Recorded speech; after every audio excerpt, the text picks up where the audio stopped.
content de vous voir dans ces temps difficiles, trouver du moment pour le Seigneur Jésus. Qu'il se souvienne de cela. Qu'il se souvienne de chaque pas que vous posez toujours pour sa gloire. Ce matin, le pasteur et bien d'autres frères sont absents, ils sont en déplacement, ils sont en mission pour le Seigneur. Et que de là où sont nos prières, qu'ils soient des véritables révélateurs de la parole de Dieu. Je ne suis qu'un seul frère, votre frère, engagé sûrement comme vous pour l'évangile de Jésus-Christ. Qu'est-ce que nous avons de plus précieux à porter sur cette terre, si ce n'est que de mettre en avant la parole de Dieu. Cette parole qui nous réconforte et nous fortifie tous. Avant de partager les quelques mots que le Seigneur a mis sur mon cœur, j'aimerais bien prier. Seigneur Jésus Père, c'est une grâce d'apporter ta parole. Et je vais l'apporter en toute humilité. Seigneur, ce matin, je vais exprimer toute ma petitesse devant la grandeur de ton nom. Parce que Seigneur, ton nom est au-dessus. Et nous, en tant que disciples serviteurs, Seigneur, nous sommes toujours en dessous. Et pour toutes les fois, comme en ce jour, tu me fais la grâce, Seigneur, d'apporter ta parole. Je Père, que je diminue, que tu croisses. Merci Saint-Esprit. Sois le bienvenu. Toi qui nous as dévancés en ce lieu, toi qui es présent en ce lieu. Je remets cette prédication entre tes mains. Qu'elle puisse être soigneusement gardée. Assiste-moi. Voici ton assemblée présente. Que tout ce qui est de la vérité qui vient de toi soit gardé. Et tout ce qui est inutile soit rejeté dans le nom de Jésus. Je proclame ce lieu que ce soit ceux qui triomphent.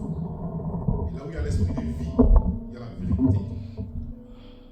Je vais aussi proclamer ce lieu que Satan est vaincu. Il est vaincu, non pas en ce moment, mais il est vaincu depuis le commencement. Et sa défaite est éternelle. Et la victoire de Jésus-Christ également, envers ses enfants, est aussi éternelle. Merci Seigneur. Merci pour ce temps de grâce. Merci pour ta parole qui sera redonnée en ce jour. Merci pour ce message. Oui Seigneur, que ce message soit entendu. Qu'il soit gardé. Qu'il soit bien gardé. Je prie que ce qui est de toi soit conservé. Et ce qui n'est pas de toi soit rejeté. Dans le nom de Jésus. Merci Seigneur. Amen. Alors nous partons tout de suite dans le livre aux Corinthiens. 1 Corinthiens, le verset 1 Corinthiens chapitre 6, verset 19 à 20. 1 Corinthiens 6, 19 à 20. Ne savez-vous pas que votre corps est le temple du Saint-Esprit qui est en vous et que vous avez reçu de Dieu et que vous ne vous appartenez point à vous-même car vous avez été rachetés à un grand prix.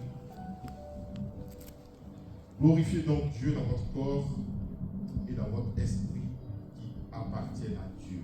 Amen. Alors, la Bible dit, notre corps est le temple du Saint-Esprit. C'est-à-dire un lieu d'habitation, un lieu de résidence du Saint-Esprit. Alors, si c'est son lieu d'habitation, son lieu de résidence, il y a une obligation de notre part, une obligation d'entretien. C'est-à-dire que ce corps doit être constamment nettoyé. Nettoyé de l'intérieur comme de l'extérieur. Afin que le Saint-Esprit y trouve véritablement sa raison d'y demeurer, sa raison d'y résider. Ma prédication ne porte pas sur ce passage, je vais descendre plus bas dans le verset 20. Car vous avez été rachetés à un grand prix. Car vous avez été rachetés à un grand prix. Donc le thème de ma prédication c'est « Je suis racheté ». Donc tu peux le dire avec fierté « Je suis racheté ». Je suis racheté. Alors, on va essayer de comprendre « Je suis racheté par qui ?» C'est une bonne question à se poser. Oui, Anne-Marie? Yes, je suis racheté par Jésus. Je suis racheté par Jésus. Alors, je ne suis pas racheté par le diable. Non, je refuse cela. Je n'ai pas été racheté par le diable. Lorsque j'entends que je suis racheté par Jésus, cela doit me réjouir. Parce que c'est une vérité. Parce que le diable, Jean 10, 10 nous dit que lui, quand il vient, il vole. Il fait tout ce qui est illégal. C'est hors la loi. Il vole. Il égorge, c'est-à-dire qu'il pratique le crime, il est criminel et il détruit. Il détruit, il sème le désordre, il amène le chaos, la désolation. Et c'est ce qu'il est. Il n'est pas produit le contraire. C'est un faiseur de mal. Donc je refuse d'être racheté par le diable. Je refuse de servir le diable. Je refuse d'être un agent de Satan sur la terre. Mais lorsque la Bible me dit que j'ai été racheté par Jésus, c'est une joie immense. Parce que j'ai été racheté par celui qui donne la vie. Et il la donne en abondance. Déjà, il me la donne en abondance sur terre, afin que je puisse vivre dans sa paix. Et il me la donnera encore meilleure, afin que je puisse vivre dans l'éternité avec lui. Quelle grâce! On va essayer de comprendre c'est quoi être racheté. Alors, j'attire votre attention à très bien écouter pour pouvoir discerner ce que je partage avec vous. Être racheté, l'hébreu le traduit par agorazo. Agorazo. Agorazo qui veut dire être sur la place de marché. Être sur une place de marché. Voilà, sur une place de marché, on peut être soit pour un temps limité, ou on peut être pour toujours. Si on s'attire à cette définition, être sur une place de marché, on peut faire trois actions. On peut faire des affaires, on peut acheter ou on peut vendre. On a énormément de questions à se poser. Faire des affaires avec qui et quel genre d'affaires il faut faire. Faire des affaires avec qui et faire quel genre d'affaires. Quoi acheter et chez qui acheter. Vendre quoi et à qui vendre. Alors, on va comprendre que sur la place du marché, on a énormément de charges, énormément d'activités à mener. Et sûrement que toutes ces activités sont nuisibles. On va comprendre pourquoi elles sont nuisibles. Parce que tout ce que nous accomplissons dans cet espace est contre-productif. Tout. Sur cette place de marché, ce n'est pas un lieu de réjouissance, c'est pas, parce que c'est un milieu d'oppression. Ce n'est pas un lieu de réjouissance parce que c'est un milieu d'oppression. C'est un milieu qui est nuisible. Quelle que soit notre bonne volonté, c'est un milieu qui est nuisible. Parce qu'on est déjà impacté par ce milieu. Parce que ce milieu, il agit sur nous. Et ce milieu a de l'influence sur nous. C'est un milieu où nous sommes liés. D'où il y a une nécessité de pouvoir sortir. Sortir pour être libre et sortir pour être productif. Être racheté, c'est donc être libéré. Libéré de toutes les charges nuisibles. Toutes les charges nuisibles. Être libéré de tout ce qui nous accable. Être libéré de tout ce qui nous nuit. Alors, donc très bien, lorsque Adam et Ève chutent, la conséquence, c'est qu'il y a l'introduction du péché et tout ce qui se rattache au péché.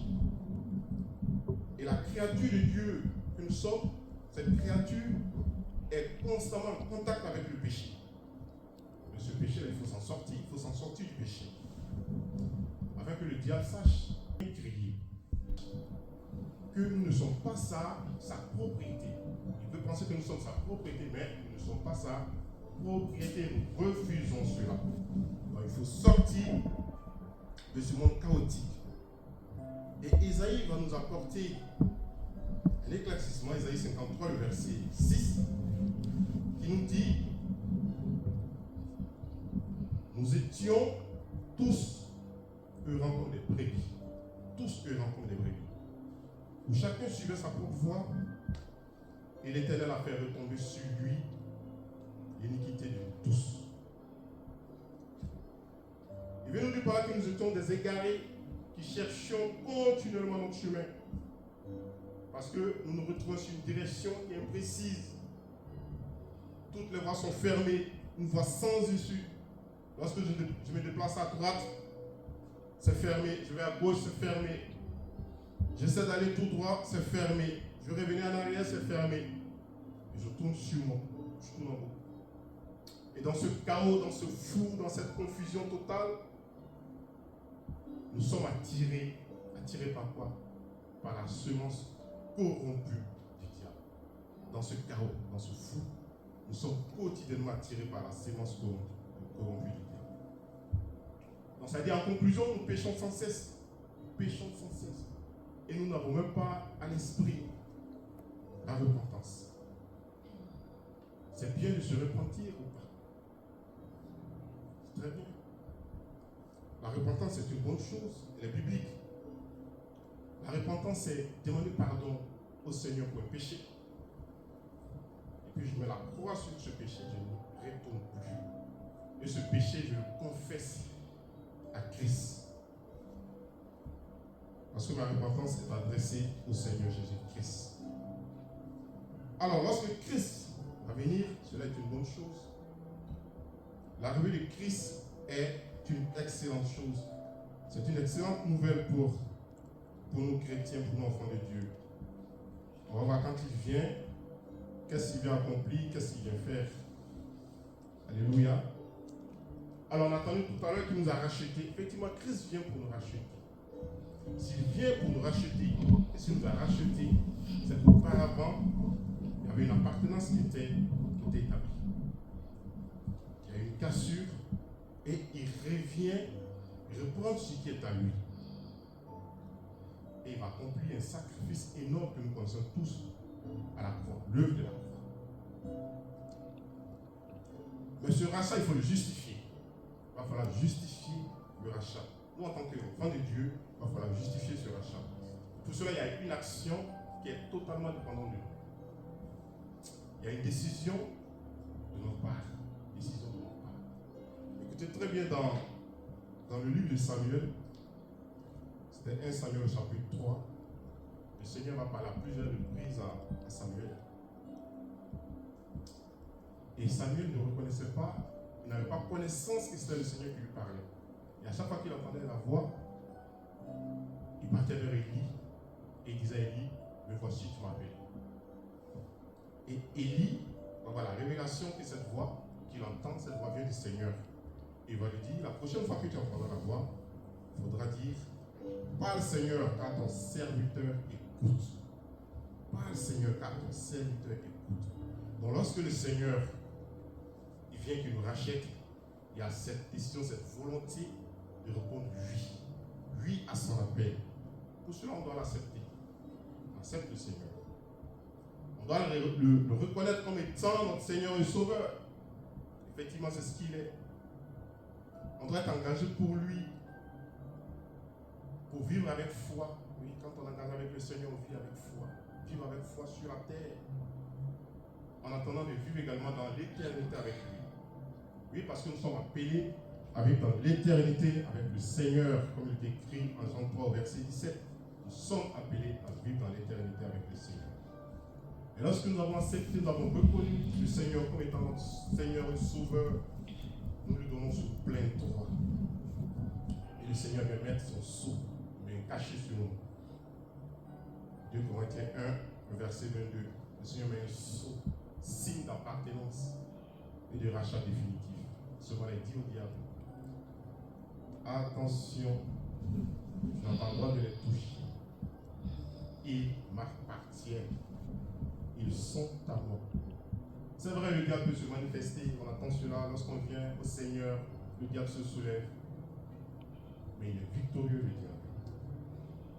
Il n'est pas victorieux, le diable. Le diable n'est pas victorieux. Plutôt, il est défaitiste. Il n'est pas victorieux. Il pourra se manifester pour faire peur. Mais il est freiné. Il est bloqué. Parce que là où il y a le Seigneur, là où il y a l'Esprit du Seigneur, la manifestation du diable, son pouvoir s'arrête.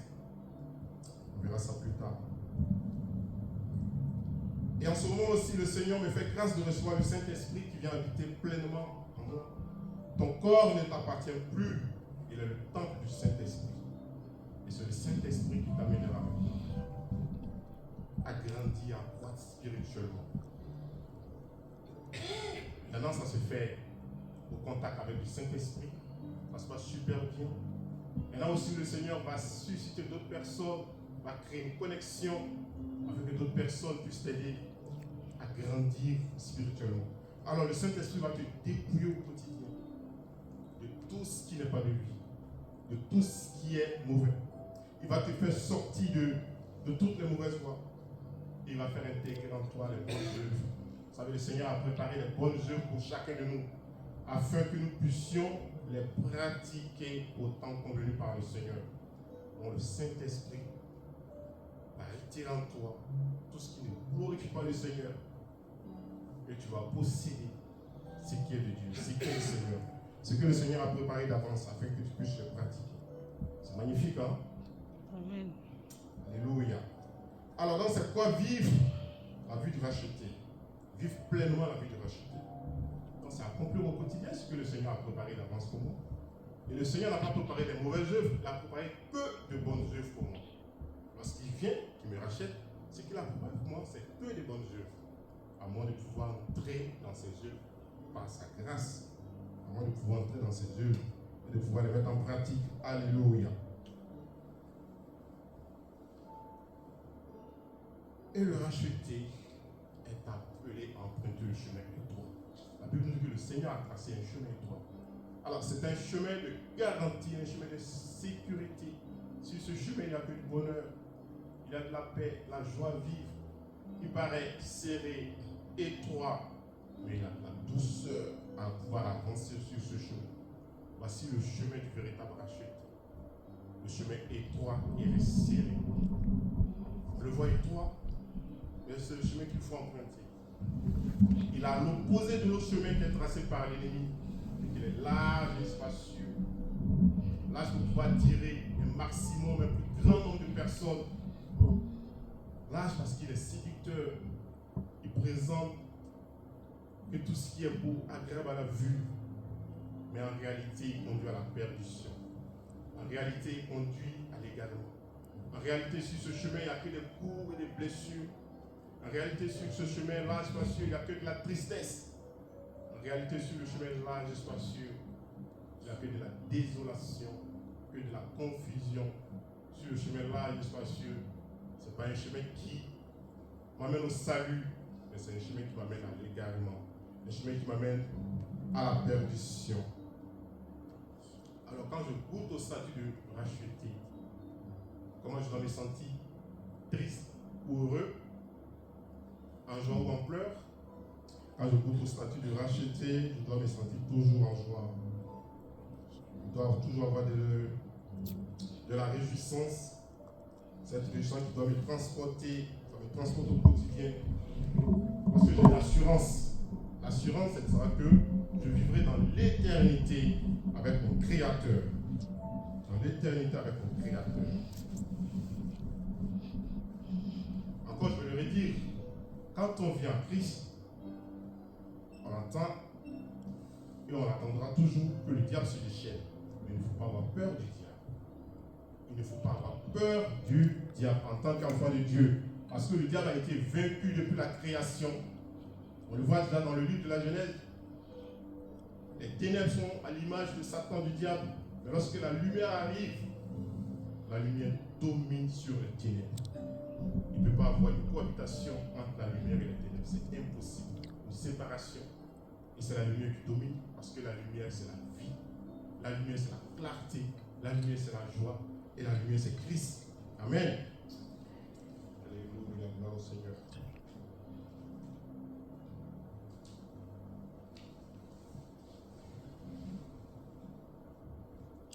Jésus-Christ, dans le désert, sera également tenté par le diable. Le diable va lui faire toutes sortes de propositions alléchantes. On voit que là encore, Jésus va triompher sur lui. Jésus va triompher sur lui par la parole. Il va le scotcher avec la parole. que le diable sera vaincu. Tout ce qu'il a proposé est en vain. Jésus-Christ a délivré beaucoup de personnes durant son ministère sur la terre. Il a guéri beaucoup de malades. Il a ressuscité les morts. Il y a des maladies qui sont amenées par des esprits démoniaques. Il y a des enfants de Dieu dont le corps, au lieu d'être l'habitation du Saint-Esprit, est l'habitation d'esprits méchants. Et Jésus-Christ va les libérer de ces esprits. Jésus-Christ va guérir des malades. Donc tout ça sont des victoires du Seigneur sur le diable. Et Jésus-Christ a triomphé également de la mort. Il a scellé définitivement la défaite de Satan à la croix. Colossiens 2,15 nous dit qu'il a dépouillé, il a arraché tout son pouvoir et il a livré publiquement. Donc le destin de tout enfant de Dieu, le destin de racheter, c'est de vivre dans l'éternité avec Jésus. Je vais vous partager cette histoire qui s'est passée au temps de Moïse et dont le Seigneur a raconté à ses disciples et qui a été retracé dans l'évangile de Luc. Donc c'est Luc 19, verset 31. Alors je ne vais pas le lire, vous pouvez le noter pour le lire plus tard chez vous. Alors, cette histoire parle de deux personnes. Une personne riche, et une autre personne qui est pauvre, le pauvre Lazare. Lazare dont le prénom signifie Dieu assez pauvre. Dieu assez pauvre. Et la Bible dit que le riche avait une vie égocentrique. Alors, ce qui comptait pour lui, c'était son propre plaisir. Dieu n'avait pas de place dans son cœur. C'était un homme qui était tout le temps, toujours bien habillé. Habillé de peau, de fin lin. Et à cette époque, cette matière était bien brisée. À cette époque, il menait sa vie à fond sur la terre. Comme on l'entend souvent dire, cette expression du monde qui dit vis ta vie. Vis ta vie. Et après la mort, il n'y a plus rien. Sûrement à cette époque, il a bu les meilleurs boissons. Il a dû manger les meilleurs plats de cette époque. Il s'en donnant tout sortes de plaisir pour sa satisfaction personnelle. Cette vie pouvait paraître envieuse pour les autres. J'ouvre une parenthèse pour vous parler d'un terme péjoratif qui était employé, qui continue d'être employé dans mon pays d'origine, la Côte d'Ivoire. Ce terme péjoratif, c'est la vie de Louga. Louga, c'était un artiste de renommée. C'est le nom d'un artiste. Son nom, c'est Louga. Un artiste de renommée, quelqu'un qui vivait de son art, un talentueux, excellent musicien. Quand il avait des concerts, il faisait ça pour sa musique était aimée de tous. Et au travers de son art, il a eu beaucoup d'argent. Hélas, Louga tombe malade. Lorsqu'il tombe malade, on lance un SOS à sa faveur pour pouvoir l'assister financièrement et médicalement. Les gens sont stupéfaits. Louga, avec tout ce qu'il a amassé comme sous, il faut l'aider. En vérité, ce monsieur vivait à 200 à l'heure. Plus d'économie pour pouvoir se soigner. Et sa fin était triste. Sa fin était triste. Pour dire que l'homme riche, il y avait cette impossibilité pour lui d'entendre parler d'une suite après la mort. Le paradis pour lui, c'est ici-bas. C'est un peu comme si on se plonge dans ce monde imaginaire avec un fœtus. Voilà le fœtus dans le ventre de sa maman.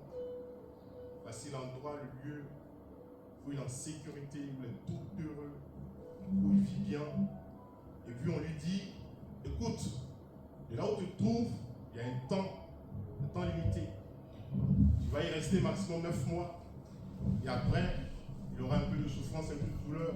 Mais tu vas quitter ce lieu pour te retrouver dans un autre endroit. Alors en ce moment-là, ce fœtus, est-ce qu'il va comprendre cette réalité? Mais c'est la réalité qu'il va vivre. Il va rester 9 mois et après il viendra sur la terre. C'est la réalité qu'il va vivre. Donc c'est cette réalité de comprendre que la vie sur terre, elle est passagère. Il y a une suite de vie. Mais cette suite de vie, où est-ce que je vais l'amener? En dehors du Seigneur ou auprès du Seigneur? En dehors du Seigneur ou auprès du Seigneur? Et quand le riche quitte la terre, on voit qu'il n'est pas auprès du Seigneur. Et là, il exprime son profond regret. Mais c'est trop tard. Trop tard parce qu'on ne peut plus rien réparer. On ne peut pas repêcher dans le ciel. La repentance est ici-bas. Ici-bas, Dieu peut donner la possibilité de prier pour un frère, pour une soeur, avoir la compassion pour un frère, pour une soeur. Mais lorsqu'on quitte la terre, il y a une séparation. Soit je pars à l'endroit du mal, soit je pars à l'endroit du bien. Il y a une garantie pour tout racheter. C'est que tout racheter ira là où il y a le bien. L'homme riche, il avait ce regret, il va lancer un cri de cœur, il va interpeller. À ce qu'on puisse aller dire à ses frères qui sont restés sur terre, qu'on puisse leur prêcher, leur apporter la parole. Afin que lorsqu'ils vont quitter ce monde, qu'ils ne se retrouvent pas dans le lieu où ils se trouvent. Parce que lui se trouvait dans un lieu où il y avait une flamme qui brûlait en continuité. Donc il était dans une souffrance pénible, une souffrance éternelle. Et ce cri du cœur va parler à chacun de nous pour nous dire que nous avons aussi, en ce moment précis, nous avons également des frères et des sœurs qui n'ont pas encore entendu la parole, qui mènent sur eux une vie qui n'est pas celle qui plaît au cœur de Dieu, qui mène une vie qui n'est pas la vie dont le Seigneur aimerait que nous menions sur terre avant de le rejoindre, une vie de désordre. Ils doivent entendre la parole avant qu'il ne soit trop tard. Et le riche était dans la souffrance. Lui qui a mené une belle vie sur terre. Lui qui pensait que tout était sur terre, tout était ici-bas. Il s'en rend compte de son erreur. Mais c'est trop tard pour lui. Il souffre continuellement. À telle enseigne qu'il appelle Lazare pour venir à son secours. Vous savez, en général, quand on a soif, on boit un verre d'eau, plus, pour pouvoir étancher sa soif. Mais lui, sa soif est tellement grande qu'il demande à ce que Lazare aille plonger son doigt dans l'eau afin qu'il puisse venir mettre la goutte sur sa langue. Mais là encore, c'est impossible. Parce qu'il y a une séparation, un grand fossé. Le mal ne peut pas cohabiter avec le bien. Impossible. Il est dans une souffrance éternelle. Alors que le pauvre Lazare, c'est vrai que la Bible ne mentionne pas sa relation avec le Seigneur. La Bible parle plutôt de sa mendicité. On comprend que Lazare avait un cœur droit. Il marchait droit devant le Seigneur. Même dans son état de pauvre, il avait un cœur d'être pour le Seigneur. Il avait ce cœur pour le Seigneur. Il avait cette envie, il avait cette joie de vivre pour le Seigneur. Il n'a pas pensé à un moment donné à mener une vie de désordre. Il n'a pas pensé à un moment donné à pouvoir faire des choses illégales pour pouvoir aussi avoir de l'argent intérêt peut-être et mener une vie de désordre. Mais il est ainsi tel qu'il est. Et quand il meurt, la Bible nous dit, lui se retrouve au paradis. Sa souffrance sur terre est terminée. Alors, la vie de Lazare et l'homme riche, au ciel, ça devient le contraire. Lazare vit heureux, tandis que le riche vit dans la souffrance. Je vais vous parler aussi d'Étienne ce matin. Étienne le protomartyr, dans le livre des Actes des Apôtres, Acte 6 et aussi Acte 7. Étienne, son nom veut dire la couronne. Étienne, ce monsieur, c'était un homme plein de foi, il était rempli d'esprit, il était diacre. Donc il était serviteur du Seigneur Jésus-Christ. Il a reconnu Jésus-Christ comme son Seigneur et son Sauveur. Il donnait un bon témoignage de Jésus. Sa vie, c'était le fait de plaire à Jésus. Sa vie, ce n'était pas lui qui comptait, mais c'était le Seigneur qui comptait.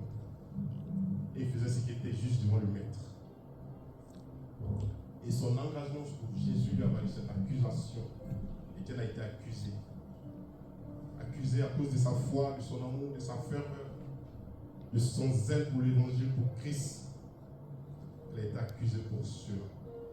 Alors l'évangile de Christ ne consiste pas à cacher le Seigneur, mais il faut le révéler. Il faut le révéler à la surface de la terre. Il faut dire que le Seigneur est bon, il est amour. Il faut parler de sa grâce, de son désir de sauver toute l'humanité. Parce que le Seigneur est lumière. Et la lumière est faite pour briller, on ne peut pas cacher la lumière. C'est impossible de cacher la lumière. La lumière est faite pour briller, alléluia. Manifester son amour, son attachement pour Christ, Étienne va être accusé. Il est accusé de blasphémer le nom de Dieu. Il outrage la parole du Seigneur. Il insulte, il injure. Voilà ce qu'on va dire de lui. Est-ce que dit que le Seigneur Jésus est le Sauveur? Est-ce que ce n'est un blasphème? Non. C'est ce qu'il est. Il est Sauveur, c'est ce qu'il est. Le Seigneur Jésus n'est pas venu sur terre en tant que touriste, il est venu pour sauver l'humanité, il est venu pour racheter un peuple qui lui appartient afin que ce peuple puisse demeurer dans l'éternité avec lui. Voilà ce qu'il est venu accomplir. Et Étienne va faire le récit de la vie de Jésus, il va expliquer à ses bourreaux. Il va partir depuis la peur de la foi, Abraham et Moïse, afin que ses bourreaux puissent comprendre cette réalité spirituelle. Mais ils avaient qu'un seul désir, l'éliminer. Parce que ce qu'il disait était contre leur pensée. Ce qu'il disait n'allait pas dans le sens de ce qu'ils voulaient entendre. Il voulait qu'il renonce sa foi pour Jésus. Il voulait qu'il mette de côté Jésus pour pouvoir le suivre eux. Mais Étienne est resté intact, il est resté focus dans sa pensée. Ne jamais renoncer au Christ. Tant bien même qu'il savait qu'elle allait être lapidée, mais il n'a pas eu peur de cela. Il n'a pas eu peur de cela. Et la Bible nous dit qu'Étienne a vu Christ debout à sa droite. Dans toute la Bible, on nous dit que le Seigneur est assis. Il est assis à la droite du Père. Mais Étienne dit qu'il a vu le Seigneur debout. Pourquoi est-il debout? Sûrement debout pour venir à sa rencontre. Il dit, mon fils, j'ai vu ta souffrance, mais j'ai également vu que tu n'as pas eu peur. Ou sûrement que l'assemblée disait, mais quelle stupidité! Pourquoi ne pas renoncer au Seigneur avant la vie sauve? Pourquoi ne pas renoncer à Jésus pour pouvoir éviter cette lapidation, pour éviter la mort? Mais tu n'as pas fait cela. Parce que tu as cru en moi, tu t'es attaché à moi. Et voici, je viens te chercher. Je te dis, là où je me trouve, c'est aussi là que tu vas résider. Là où je me trouve, c'est aussi le lieu où tu seras. Le racheté, bien aimé.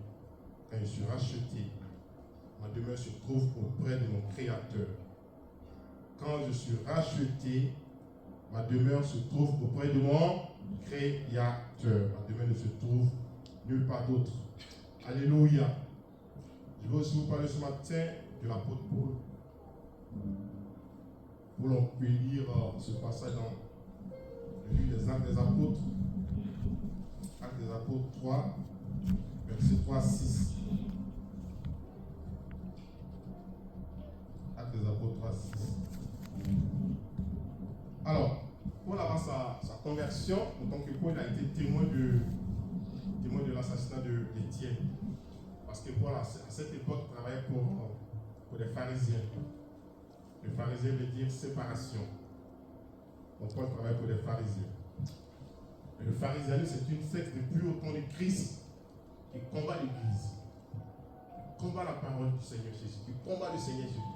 Et cet esprit-là, jusqu'à nos jours, cet esprit est présent dans les assemblées, malheureusement. C'est un esprit de jugement. C'est un esprit qui se voit juste. Le péché n'est pas en moi. Le péché, c'est dans les autres. Parce que moi, je suis clean, je suis propre.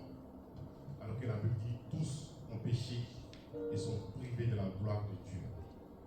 Le pharisien se considère comme un homme propre, un homme pur, alors que nous savons que cela est faux. Et Paul était de ces personnes-là, des personnes qui se croyaient mises à part, c'était les purs défenseurs de la loi. Pour eux, on ne peut pas être pécheur et être sauvé, c'est impossible. Alors que nous savons que je suis pécheur, mais Dieu me sauve par sa grâce, par son amour. Alléluia. Donc c'était leur vision lugubre un peu. Ils se considèrent comme des personnes justes sans faute, alors qu'il y a un seul juste. Ils se considèrent comme des personnes sans tâche, alors qu'il y a une seule personne sans tâche, et son nom c'est Jésus. Et ces personnes-là, ces pharisiens, le Seigneur va les traiter de race de vipères. Parce qu'elles sont des personnes dangereuses. Elles sont des personnes qui possèdent un venin mortel. Il va les comparer à Satan, au diable. C'est-à-dire qu'ils ont le même trait de caractère que le diable. Et il va les qualifier de personnes hypocrites. Des personnes qui ne reflètent pas en réalité ce qu'elles sont. L'extérieur paraît beau, brillant, rayonnant, mais l'intérieur est malsain. L'intérieur n'est pas du tout bon. C'est un peu comme l'ange de la lumière qui est parlé dans la Bible. L'ange de lumière, ça vient l'ange de lumière.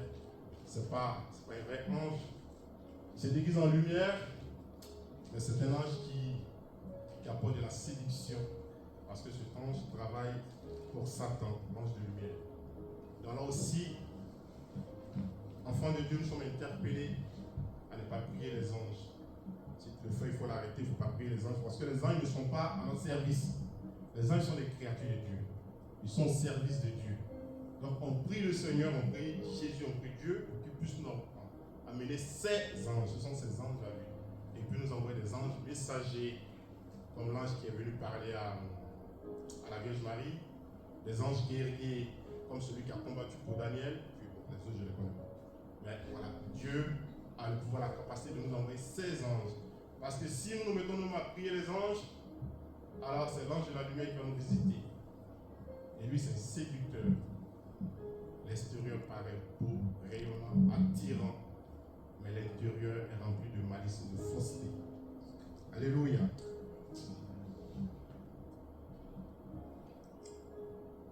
Donc voici l'apôtre Paul.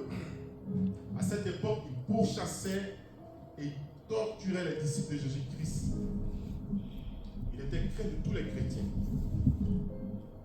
Il était craint de tous les chrétiens. Parce que lui, sa mission, c'était de leur faire renoncer à leur foi pour Christ, afin qu'ils puissent demeurer dans le judaïsme certainement.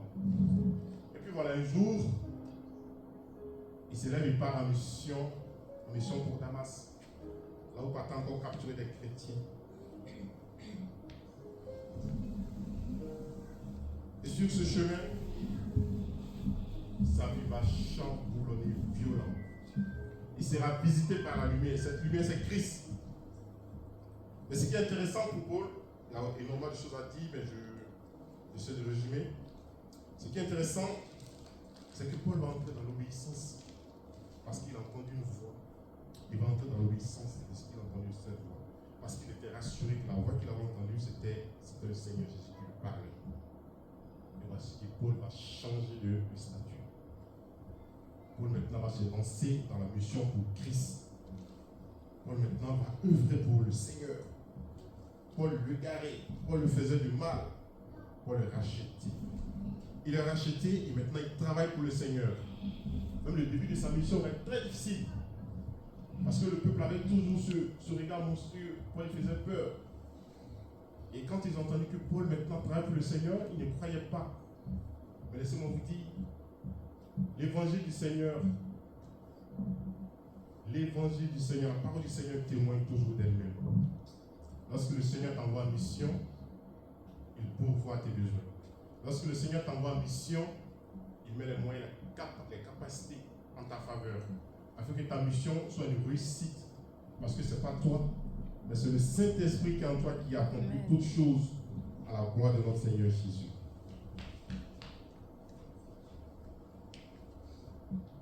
Et Paul va servir le Seigneur avec droiture.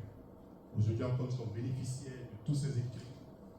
On a écrit beaucoup et ce bénédiction pour l'église de notre Seigneur Jésus. On voit que son engagement pour le Seigneur dérangeait beaucoup. Mais Paul n'a jamais Il n'a plus jamais changé de statut, n'a plus jamais changé sa position. Il a gardé sa foi. Il était convaincu que maintenant, il a fait le bon choix. Il était convaincu que maintenant, il s'est trouvé sur ce chemin étroit, resserré, et qu'il est sorti du chemin large et spacieux. Il est convaincu que maintenant, il travaille pour la gloire de son Seigneur, la gloire du Créateur Jésus, pour avoir cette assurance. Quand elle enseigne que Paul, à un moment donné, il va même dire que mourir serait un gain pour lui. Il se réjouit de pouvoir mourir. La mort qui fait peur à beaucoup. Paul se réjouit de pouvoir, il se réjouit de la mort. Pourquoi se réjouit-il de la mort? Parce qu'il est convaincu. Paul est convaincu que s'il meurt, où ira-t-il? Alléluia. Vers le Seigneur. Alléluia. S'il meurt, il ira vers le Seigneur. S'il meurt, il ira vers le Seigneur. Il vivra dans l'éternité avec le Seigneur. Et dans cet endroit, il n'y a que de la paix. Dans cet endroit, il n'y a que de l'amour, il n'y a que de la joie. Plus de problèmes. Les difficultés sont ici.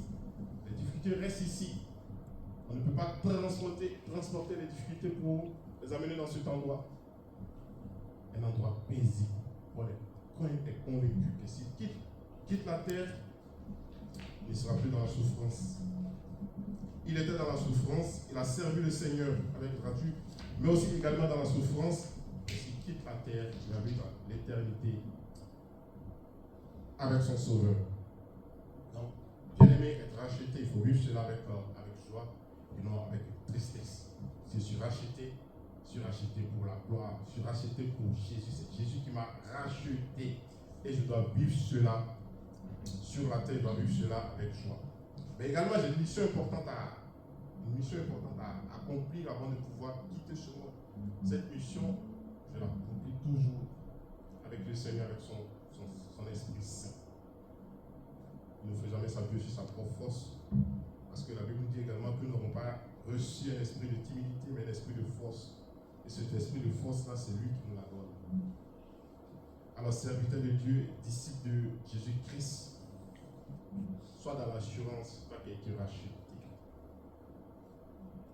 Et comme le riche qui criait, qui a lancé ce cri de cœur, afin que ses frères et ceux qui sont restés sur la terre puissent entendre, recevoir la parole. Et lorsqu'ils quitteront ce monde, qu'ils ne se retrouvent pas dans cet endroit brûlant comme lui l'était. Encore ce matin, nous avons également encore beaucoup de nos bien-aimés, ça peut être des membres de nos familles, ça peut être des collègues de travail, notre entourage, qui n'ont pas encore eu cette grâce d'entendre la parole. Et savoir qu'il y a un sauveur. Et savoir qu'il y a un qui est venu nous racheter, son nom c'est Jésus. Et que c'est avec lui que nous devons collaborer. C'est avec lui que nous devons marcher. C'est lui que nous devons accepter. Nous devons reconnaître toute l'autorité qui lui a été donnée. Afin de pouvoir agir en son nom sur terre. Parce qu'il a préparé de bonnes œuvres. Et ces bonnes œuvres qu'il a préparées pour nous, nous amènent à quitter les voies mauvaises. En sortant du chemin large, spacieux, pour demeurer sur le chemin étroit que Dieu a tracé pour nous. Et sur ce chemin, je marche avec assurance. Je marche en ayant cœur que je suis en sécurité. Je suis gardé parce que c'est le chemin de paix, le chemin de joie. J'aimerais terminer en disant ceci, que le racheté ne doit pas être dans l'attente. Vous savez, souvent, nous sommes dans l'attente de l'opportunité, comme la manne qui tombait du ciel tous les jours. Non, cela ne doit pas être la vie du racheté. Le racheté doit sortir de toute passivité. Le racheté ne doit pas attendre toujours d'être servi. Je suis toujours dans l'attente d'être servi. À chacun de nous, le Seigneur a donné un bien talent, un don. Il est temps que chacun puisse se lancer. Il est temps que chacun puisse exercer ce qu'il a reçu du Seigneur. Parce que l'attente peut être vue comme une peur. Je suis dans l'attente, j'ai peur de me lancer. Et l'attente peut te cantonner à demeurer inactif pour l'œuvre du Seigneur. Ça peut être aussi une stratégie du malin pour pouvoir t'assécher spirituellement. Assécher, tu n'arrives pas à exprimer ce que le Seigneur a mis en toi, tu risques de perdre cela. Et même, vous savez, le monde même récompense, Seigneur, ceux qui ont de le monde récompense ceux qui ont de la vision et qui prient cette vision, ils sont récompensés par le monde. Et en tant que racheté, j'ai une responsabilité. Monsieur, c'est un porteur de vision. Vision pour Jésus-Christ. Et je dois pouvoir mettre cette vision en œuvre. Voici ce que Jésus-Christ a dit. Il a dit, allez dans toutes les nations faire des disciples. Voici ce qu'il a dit. Il a dit aussi de chasser les démons et de guérir les malades en son nom. Mais il n'a jamais dit, attendez, restez au chaud, restez au calme, restez là, tout va bien se passer, restez inactif et les disciples viendront d'eux-mêmes. Il n'a pas dit ça.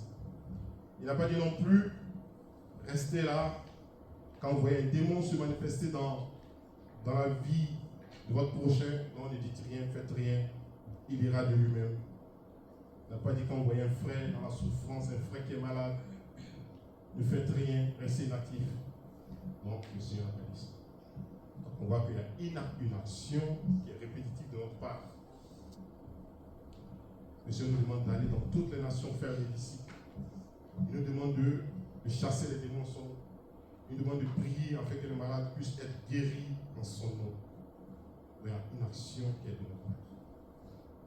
Et pour cela, on doit avoir un esprit d'engagement et de créativité pour le Seigneur. Nous devons avoir une vie de prière. Pour racheter que je suis, je dois avoir une vie de prière. Une communion parfaite avec le Saint-Esprit. Parce que c'est que de moi-même je suis faible. De moi-même je suis impuissant, je suis incapable. Oui, cette réalité spirituelle, les démons sont plus forts que nous. Mais quand j'ai l'Esprit du Seigneur, le Seigneur me fait grâce de pouvoir dominer sur ces esprits impurs. Parce que ce n'est pas moi qui combat, mais c'est lui qui combat en place. Alléluia.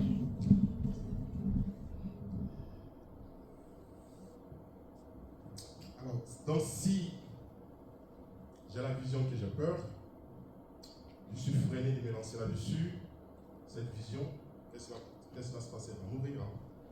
Il y a quelqu'un d'autre qui va la prendre pour la réaliser. Je refuse d'être un porteur de vision et de ne pas pouvoir la mettre en marche pour le Seigneur. Parce que ce que je fais, ce n'est pas pour moi, mais je le fais pour le Seigneur. Je le fais pour le Seigneur. Tout don que j'ai reçu, je l'ai reçu du Seigneur. Tout talent que j'ai reçu, je l'ai reçu pour le Seigneur. Je le fais pour le Seigneur. Alléluia.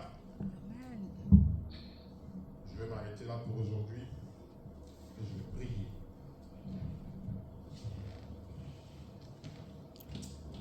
Seigneur Jésus, je bénis ton nom et je te rends grâce pour cette parole. Seigneur, nous reconnaissons que tu nous as rachetés. Et tu nous as rachetés à vivre dans l'éternité avec toi. Tu nous as rachetés, non pas pour une perdition quelconque, pour un égarement, mais tu nous as rachetés afin que nous puissions sur terre demeurer sur ce chemin, toi et toi tracé. Et nous voulons au quotidien suivre ce chemin, marcher dans ce chemin. Et lorsque nous allons te rejoindre, Seigneur, nous allons vivre également dans ce bonheur avec toi. Comme ce fut le cas de Lazare, comme Étienne, comme Paul, comme tous ces bien-aimés, Seigneur, qui t'ont servi sur terre avec droiture, qui ont compris qu'il y avait un engagement pour pouvoir te servir. Parce qu'encore ce matin, nous avons compris que, Seigneur, c'est toi qui nous as rachetés. Nous n'avons été rachetés par aucun autre nom, ni aucun autre Dieu. C'est toi qui nous as rachetés. Alors, Seigneur, fais-nous cette grâce d'être engagé pour toi. Oui, Seigneur, chacun de nous, Seigneur, tu as mis un talent, un don particulier. Et Et Seigneur, nous voulons expérimenter cela, nous voulons vivre cela. Merci Saint-Esprit de manifester le don que chacun a reçu. Parce que nous n'avons pas reçu un esprit de timidité ni de peur. Nous brisons, Seigneur, tout ce qui est de la peur en nous. Nous brisons, Seigneur, tout regard également, Seigneur, qui peut nous placarder. Nous brisons ces regards, Seigneur, qui ont de l'influence sur nous. Et Seigneur, nous voulons être libres, Seigneur, pour te servir. Pour te servir, Seigneur, avec cette joie, cette paix que nul ne peut donner si ce n'est que toi. Oh Jésus, merci. Merci parce que c'est une grâce énorme, Seigneur, de savoir que j'ai été racheté, que je suis racheté. Parce que j'étais perdu, j'étais égaré, j'étais sans direction. J'étais sur une voie sans issue. Mais lorsque tu es venu, Jésus, tu m'as retiré de ce chemin. Et tu m'as porté à ta lumière. Père, je prie ce matin que ta lumière luise sur chacun de tes enfants. Afin que nous puissions toujours, Seigneur, avancer avec toi. Oui, Seigneur, parce que c'est en toi que nous sommes ressourcés.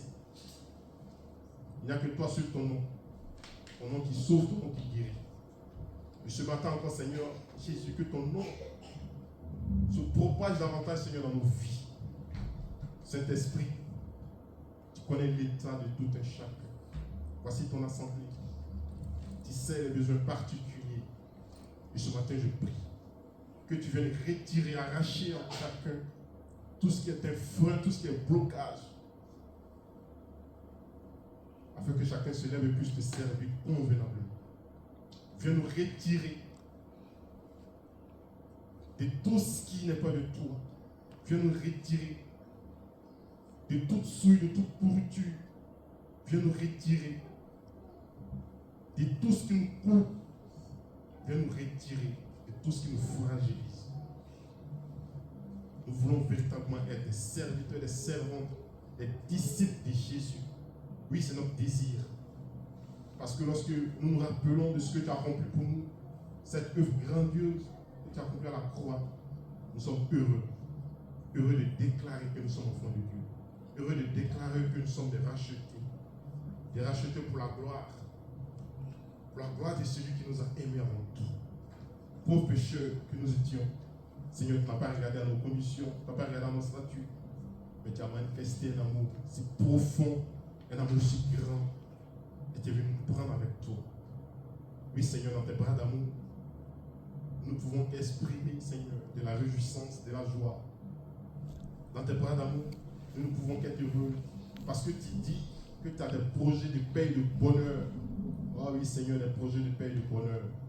Et ce matin, nous nous accaparons de ces projets de paix et de bonheur pour pouvoir vivre ta paix, pour pouvoir vivre le bonheur sur la terre, avant que, Seigneur, tu viennes nous chercher. Parce que nous avons aussi cette assurance que lorsque tu viens nous chercher, tu viens nous chercher pour résider auprès de toi. Oh Seigneur Jésus, merci. C'est une grâce énorme. Et nous te bénissons ce matin. Te bénissons pour chacune des vies. Seigneur, regarde au milieu de nous. Il y a des personnes malades. Père, je prie que ton Esprit Saint les visite ce matin. Dans le nom de Jésus. Seigneur, donne-les la force de toujours pouvoir tenir. Soit au quotidien dans leur bac, aide-les à ramener. Oui, Seigneur, qu'ils ne tombent pas dans le découragement que nous avons entendu ce matin. Et qu'ils soient toujours gardés, guidés par cet esprit de force. Seigneur, tu sais les combats individuels.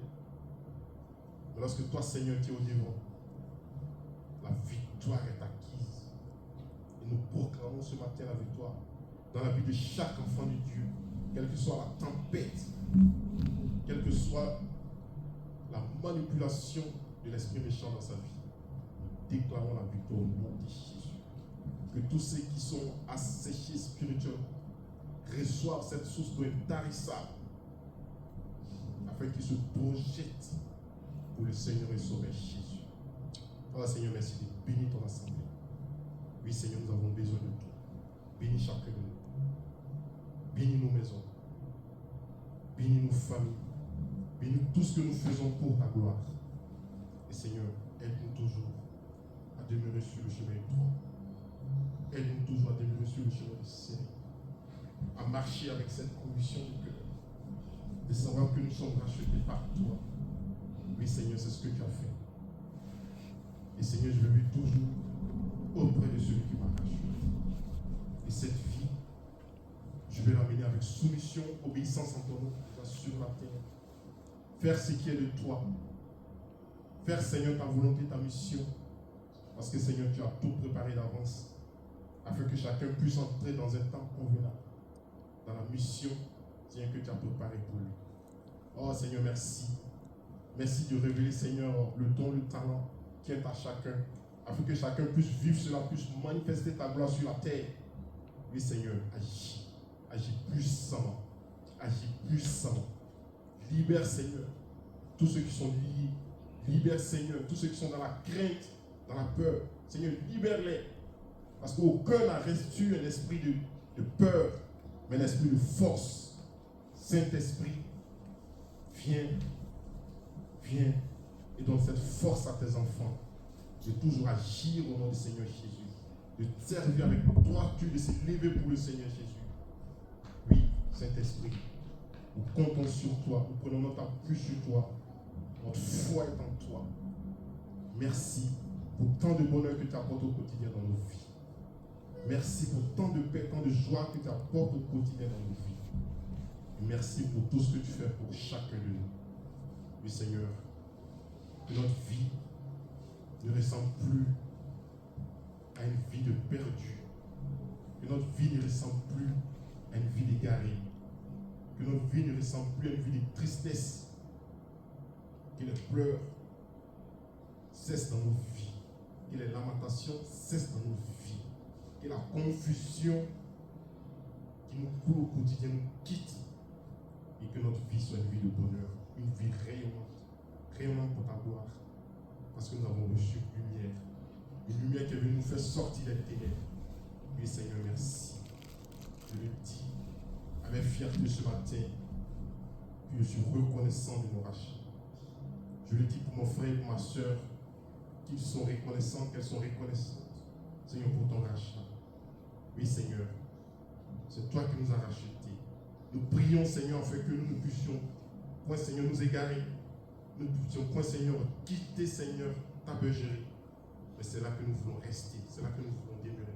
Afin que tu nous enseignes au quotidien la bonne marche et que nous puissions, Seigneur, la suivre et la mettre en pratique. Sois béni, Jésus. Sois béni pour chacune des vies. Sois béni pour tout ce que tu fais, tout ce que tu as accompli pour nous. Et que toute gloire te revienne au siècle des siècles. Amen, amen, amen.